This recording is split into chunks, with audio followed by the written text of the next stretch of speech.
Welcome back to COS 217 lecture. This is the second half of our machine language coverage. Thus far, we've seen what instructions look like in machine language, but that wasn't the whole story. The instructions we've seen only had references to other locations that were known at assembly time. For example, a jump to a label that's 4 instructions later in the code. That won't always happen. For instance, what happens if we call a library function like printf? We know from earlier in the course that this is where the linker comes in, but now we'll get to see how the assembler lets the linker know what it needs help with, and then what the linker actually does. To dive into this, we need a program to study. Here's a program that prompts the user to enter a character, checks if that character that was entered is the capital A, and prints hi if it is. The program isn't very interesting on its face, but let's look at the assembly version, which references labels within our own text section, within another section, and in the text section but contained in another file that we don't have access to at assembly time. In the RO data section, we have the prompt string followed by the hi message string. Then we go into the text section, and after our prologue, we have an ADR of one of those strings and then a call to printf, which is of course found in an external library. We also have a call to getchar, again found in an external library. Then there's a conditional branch that jumps to another spot in our own text section within this file. There's another ADR referencing our RO data section, and another call to printf. After the skip label, there's the conventional setting of the return value, the epilogue, and the ret instruction. So now we have to answer, what does the assembler do to generate machine language for this, when it doesn't know what addresses or offsets are for several of these references? We can see exactly what the assembler generates in a .o file by using the objdump command, which will potentially prove useful in assignment 6. Perhaps surprisingly, we don't actually see any addresses here. We see that RO data starts at 0. Surely that's not a valid address. And in fact, using only what we've learned in this class, we can prove this can't be the address. String literals are what we store in RO data, and we can dereference them, for example, to print them or to see what the first character is. Only for reading, of course. But we can't dereference null pointers, and null pointers are pointers that point at the address 0. Thus, this better not be an address. And indeed, it also makes sense for another reason. We've learned that finalizing the address of each section in the executable is the linker's job. But now, if you think about it, we can reason that the assembler can't do it. Think about if you have a module like your string module, or symtable, or bigintAdd. There's no way the assembler can possibly know, when creating stra.o or symtablehash.o or other implementation object files, what clients will end up linking against them. So it can't finalize any of the addresses for things in your module, because that would risk a conflict if the assembler for the client of the module puts something else at that same location. So at this point, we can't have addresses, but we can have offsets, displacements from other things. In this case, the start of this file's entries in RO data. This file's entries in RO data will eventually be combined with other files' RO data sections, but they will be held together. They're contiguous. The assembler has enough information to know right now the type char is the first string in the RO data section that it knows about, so let's call that offset 0 for now.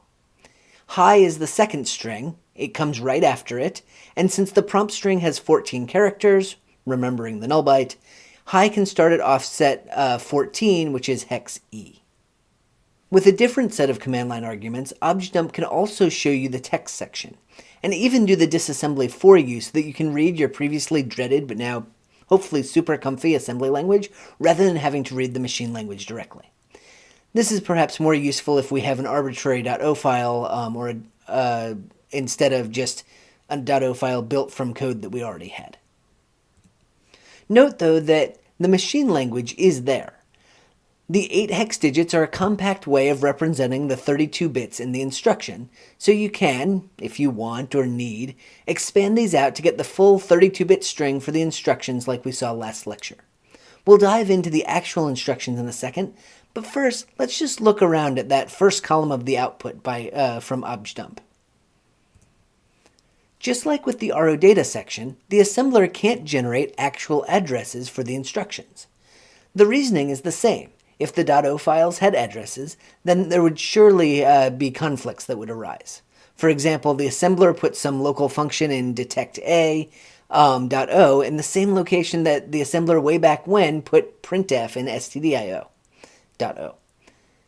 So these are just offsets. We're counting by 4 because each instruction is 4 bytes. When we have a label like main or skip, it appears to have an address, but again, it's just the offset. So again, let's look at each of these instructions one at a time now. At offset 0, which is to say the beginning of the text section in this source file, we have the beginning of main's prologue, a subcommand to make space for main stack frame. When we expand out the hex machine code, D to 1101, 1 to 0001, and so on, we see each individual bit. But of course you aren't expected to remember all of the components of the instruction, so perhaps at best I can hope that you'll remember the last 5 bits of the destination register, and actually yeah, that looks right. 5 ones makes a 31, so that's SP. It would be handy if I could pull up the formatted slides from last time, so let's do that. Here's what a sub looks like, primarily as a reminder. The operation group bits within the full opcode are in burgundy. The instruction width, whether to use 64 bits or 32 bits, is in pink. The determiner for whether or not this instruction sets the condition flags in P state is in cyan. The second source operand, in this case an immediate, is in orange. The first source operand, the register SP, is in green. And as noted before, the destination, also register SP, is in blue. So far so good, exactly like we saw in our previous lecture. The next instruction was the second part of the prologue, stashing the value of x30 onto the stack so that we can recover it to be used by the ret instruction at the end. Again, nothing new here. We're storing an 8-byte value, so the width is 1, 1. We're storing it into location that SP points to, not an offset, so the orange offset is 0. This is a store, so the usual semantics of source and destination are flipped, and thus we're storing x30 in blue into the location that register SP points to in green. The third instruction is the ADR to get the prompt's address into x30 in order to pass that, into x0 in order to pass that to printf. But this is weird. It says main there, not message 1. Recall that ADR was a bit funky, with the disconnected relative address, with the more significant bits of the relative address in orange and the disconnected least significant bits in green. But okay, let's parse it out. The opcode is normal. The destination register is 0, which corresponds to x0, so that's good. But when we put together the two parts of the relative address, we get 0. But if it's 0 bytes away from this instruction, doesn't that make it this instruction? But this instruction certainly isn't the prompt string. This is in fact a placeholder left by the assembler, because it can't finish the job right here. Message 1 is in RO data, this instruction is in text. The assembler has no idea where those two sections will go in the final executable, so it can't know the distance between this instruction and that label. So it leaves zeros as placeholders, and it will need to leave a message for the linker to say, this is just a placeholder. When you figure out the location of RO data and of text, can you do the subtraction and fill it in here? Thanks. Going back to the output from objdump, perhaps you've noticed that we've been ignoring a bunch of lines, going so far as to gray them out on each of the slides. Let's look at them now. There are, after some instructions, annotations that list the offset of the instruction and some other information. These are relocation records, which are annotations that the assembler will leave for the linker. Plaintive calls for help, if you will. Here's our first one. It's a bit cryptic. We see the 8 is the offset of the ADR instruction that the assembler couldn't finish. We see some big string that has AART64. Okay, that's the name of the ARM architecture. That makes sense. And an ADR, which we might guess either represents the word address or it corresponds to the instruction that needs fixing. As it ends up, it will be the former. And then there's some other substring that doesn't really mean much to us. And then we see RO data, the section that the assembler didn't have enough information about, but there's just too much here. It's hard to pull together. Here's how we can decipher it. Here's how we can look at a relocation record. Again, it's a plaintive plea from the assembler to the linker. So let's imagine it as a sort of formal requisition order. 8 is the offset in the text section that contains the instruction that needs to be fixed once the linker figures out where it puts stuff. ARch64 is in fact the architecture. It's asking for an address relative to this instruction, that is, relative to the PC. So prel is program counter relative, and that's the program counter when that instruction is going to be executed. It notes that there's room for 21 bits, and that these will be the low order bits of the relative address of this instruction. It notes that the RO data section address is the address that's needed, in addition to the address of the text section to fill in what is here, after all. We could note really this is RO data plus 0, because we're not looking for the address of the RO data section itself, per se, but rather the address of message 1, which is at the 0 byte offset from that section. So this is all of the information the linker is going to need to fix up this instruction into its final form for the executable. That's one relocation record down, 4 more to go. Our next instruction is the BL call to printf. Now that we know a little bit more about placeholder data in instructions, we can see just from the hex that this is going to have a placeholder in it. We're certainly not branching to memory location 0, so let's take a look and see what this placeholder is doing. Indeed, we have an opcode for BL, then the entirety of the relative address is 0. The assembler needs to calculate the relative address between this instruction and printf, but it doesn't know where printf will be. It's off in another file. Printf's label, needed to complete the relative address, won't be here until the linker does its thing and gathers up all of the functions that are referenced to shove them all together into a unified text section. So the assembler is forced to fill in a placeholder of 0. And now, the assembler will tell the linker what it has done and how the linker can fix it with another relocation record. So here is that relocation record. Let's dive into it again, continuing our play on the form of a prim and proper written correspondence for consistency, and also because I'm really hoping that the ridiculousness of the tools running the build process having this stodgy, aristocratic, Julian Fellows-worthy messaging is enough to make it stick in your mind. So let's go step by step. C is the offset in the text section in this object file that contains the instruction that needs to be fixed once the text sections are finalized. ARch64 is again the architecture. The assembler is asking the linker to fix the relative address in a function call, which consists of 26 bits.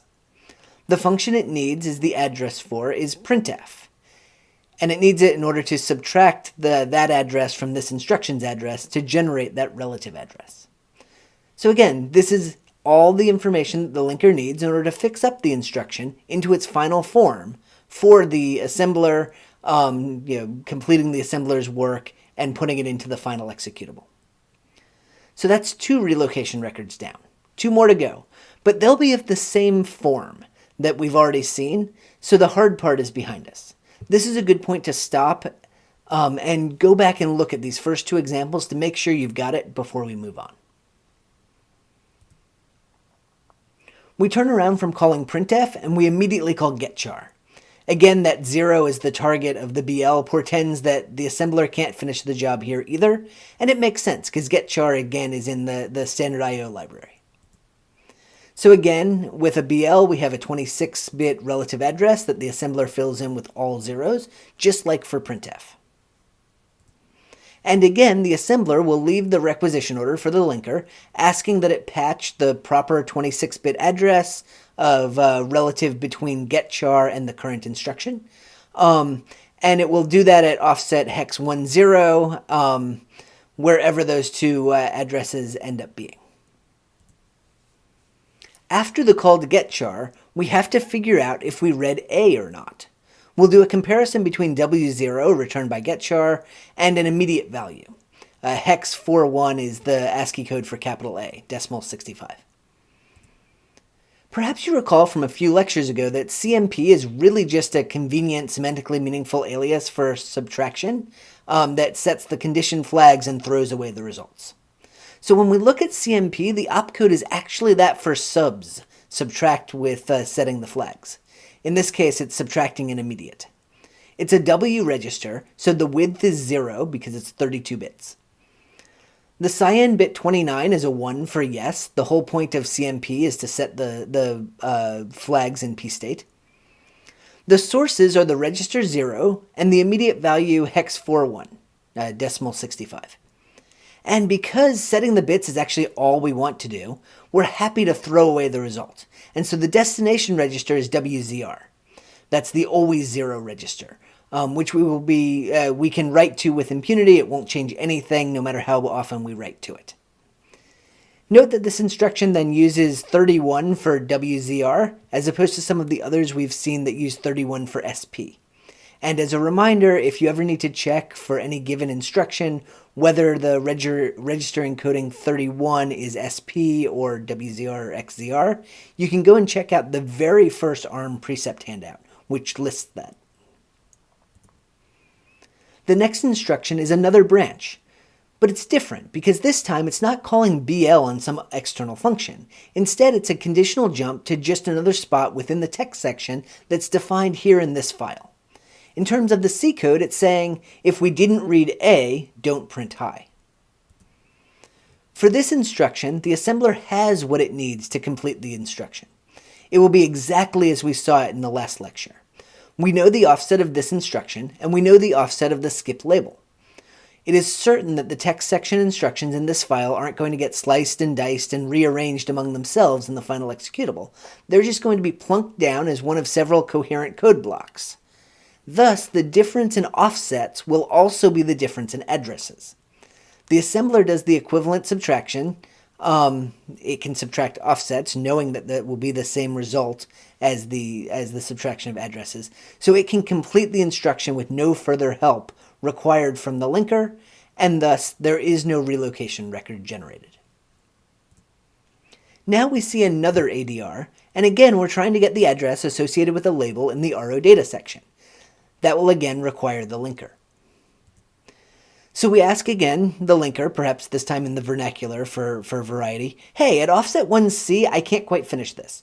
When you figure out where you're going to put my code's part of the RO data section, can you add offset E to that address, subtract it from the address you're putting it 1C at, and then fill that into the instruction? Okay, thanks, bye. So this is the same thing that we've seen before of how it deals with the relocation records for data that is in RO data. The last instruction that the assembler needs help with is, like the previous function call, another BL instruction with its relative address filled in with placeholder zeros, pending that the linker reading the corresponding relocation record and finishing the job with printf's address. This will be exactly the same as we saw with the last two BLs. So in light of that, can you pause the video here to translate this relocation record, as shown on the slide, into a note from the assembler to the linker?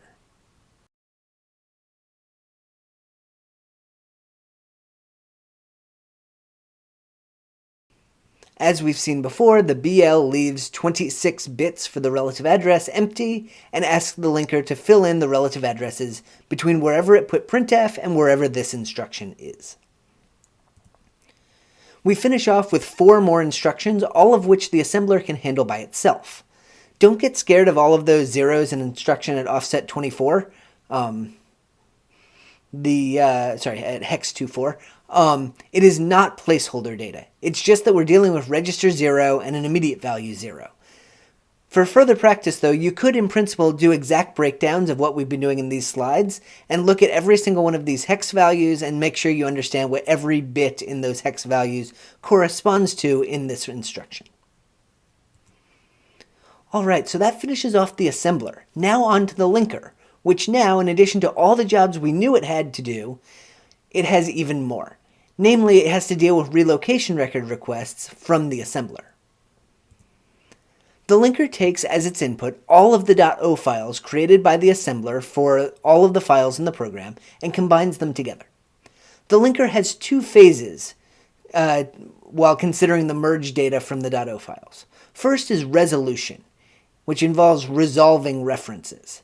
The second is relocation, which involves moving code around as needed and then fixing the instructions to have actual relative addresses, not just offsets. With these steps, the linker eventually produces the final executable. In the resolution section, where we'll be resolving references, let's think about one specific example of doing so. The linker will notice some BL instructions have a reference to a label that doesn't exist in any of the files provided. For instance, getchar or printf.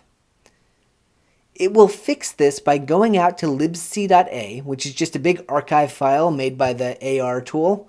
It's like a tar file, except there's no directory structure.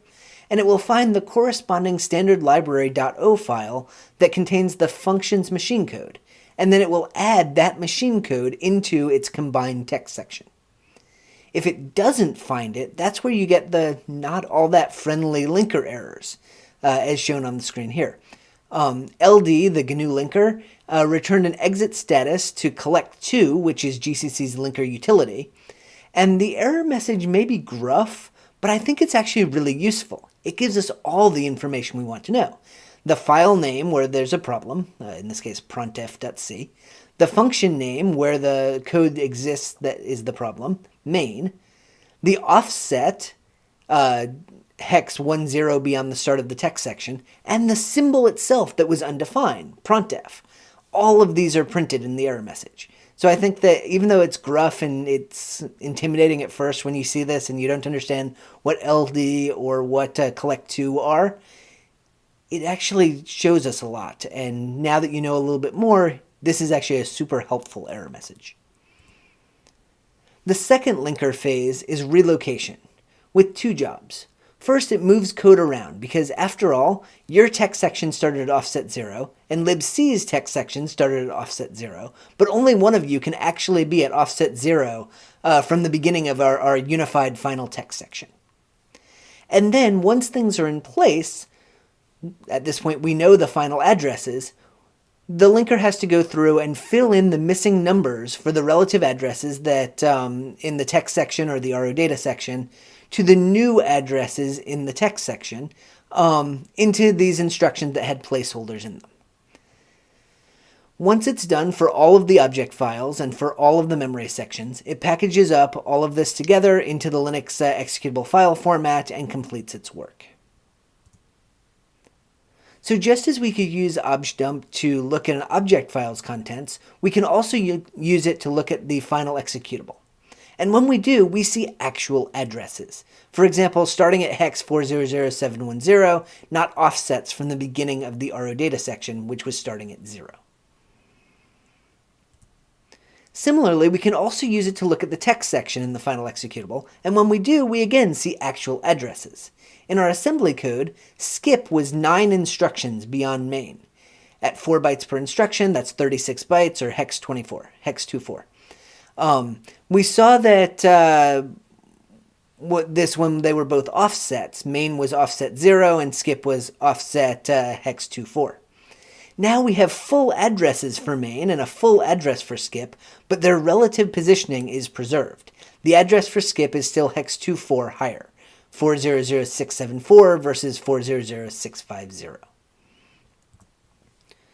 There's also additional code beyond the code that we wrote. Why is that? Well, we already talked about how the linker will have dragged in the machine code for printf and for getchar.